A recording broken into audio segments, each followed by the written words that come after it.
Manjuyud Sandbar. Habang papunta rito, may mga nag-welcome na sa atin biyeros.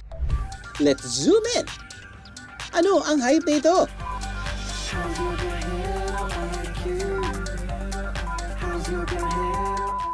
Yep, dolphins yan biyeros. Kung maganda ang panahon at suswertihin, makakita ng mga dolphin dito. O ha, tamang pasikat lang ang mga beshi ko. May dalawang protected area sa Negros Oriental. Yan ay ang Apo Island at ang Balinsasayaw Twin Lakes Natural Park. Ang fur na ito, isa sa mga kinokonserve sa Balinsasayaw Twin Lakes. Familiar ba kayo dito, Beros? Ito ang pako. Sa 200 species ng fur na meron dito, 12 ang pwedeng kainin. Try kayo, ma'am. Paano ba siya? Ito, yung mga nakadulo ng mga dulo. Tingnan mo, ma'am. Oo, pwede. Ito yung parang ito daw, fresh daw ito talaga. Sarap yan. Minis ka rin. Sige na. Dito pa rin sa Balinsasayaw Twin Lakes, pwedeng mag-birdwatching biyeros. Kahit masungit ang panahon, magiliw pa rin kaming sinalubong ng mga ibon. Dito ko nakilala ang dating bird hunter na si Kuya Rico. Sinabi niyo pong bird hunter, dito mismo sa lugar na to, kayo po'y nangunguha ng mga ibon? Yes po, dati kasi hindi pa to na-proclaim na protected area, hindi pa ganong higpit yung batas dito. Kasi yun yung ginagawa namin dito, nag-hunting talaga. Dati ginagawa namin, inaabangan lang namin sa mga punong may mga bunga. Kasi doon pumupunta yung ibon. Para kumuha ng pagkain nila? Yes po. Pero may isang insidente raw na nagpatigil kay Kuya Rico sa panguhuli ng ibon. Nung pinadala kami doon sa Dumaguete, doon pala doon, trainings pala yung seminar, punta namin. Doon na nag-umpisa talaga na nag-iba na yung namin, yung mindset namin. Ano mo pakiramdam na, I guess, mga 20 plus years ago na kayo po ay nanguhuli, nangangain ng mga ibon. Ngayon po, kayo na po yung, kahit pa paano, tumutulong sa pag-sustain at yung kanilang kabuhayan ay buhay pa sila. Sobrang dami ng bumibili noon, paubos na paubos yung mga ibon. Kaya yung iba endangered na kasi madalas na lang natin makita dito sa lugar. Ngayon, medyo bumabalik na naman sila kasi sa gawa ng birdwatching activity at saka yung mga bird photography. So hanggang picture lang, hanggang tingin lang, hindi mauubos yung mga ibon.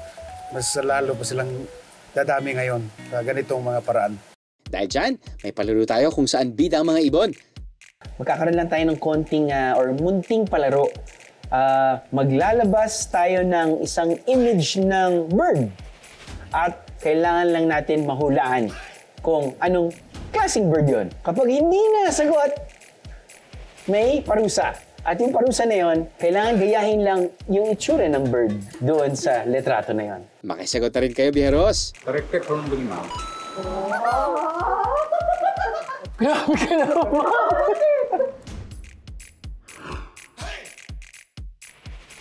Siwam. Tama po ba? Sa local. Tama po. Sa local.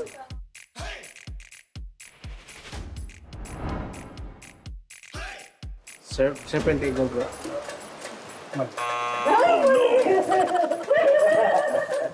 Sige, isa pang try. Osprey. Osprey! Osprey! Sorry. Tinanungan ko lang si Kuya. Okay.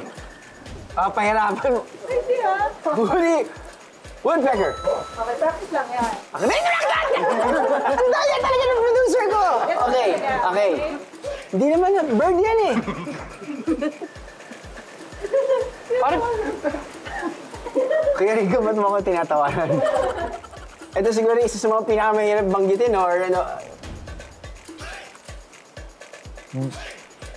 brown bird.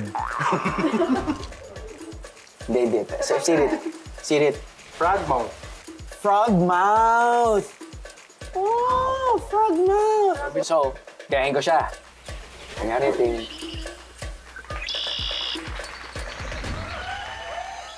Nabitig ka sa biyahe?